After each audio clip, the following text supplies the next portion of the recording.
तो लखनऊ आगरा एक्सप्रेसवे पर इस मासूम के साथ हुए दर्दनाक हादसे के बाद दरभंगा के मकनपुर से इसके चाचा समेत 5 लोग उन्नाव पहुंच रहे हैं। अशोक चौधरी और उसकी पत्नी का शव लेने के साथ ही मासूम कृष्णा को भी लाएंगे।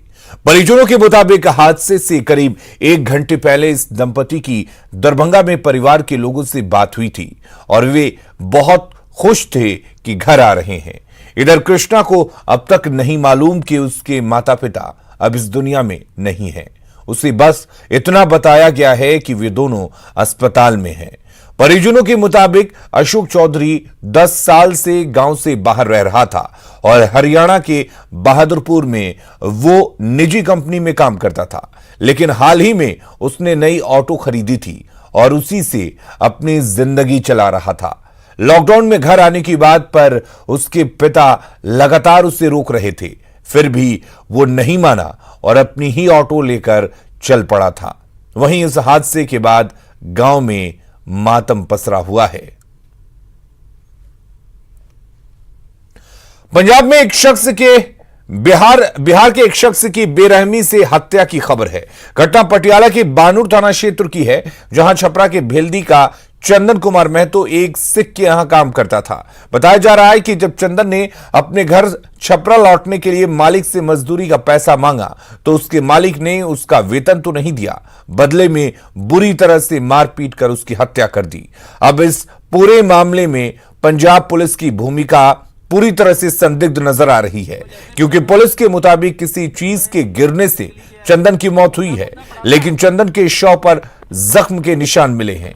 वहीं चंदन की मौत अगर गिरने से हुई तो उसका शव गेहूं के खेत में कैसे पहुंचा। वहीं घटना की सूचना जब उसके भाई के पास पहुंची तो उसे शव की तस्वीर भी नहीं लेने दी गई और पुलिस ने चंदन के भाई पर दबाव डालकर जल्दीबाजी में उसका अंतिम संस्कार करा दिया और चंदन की मौत के संबंध में कोई सर्टिफिकेट भी नहीं दिया।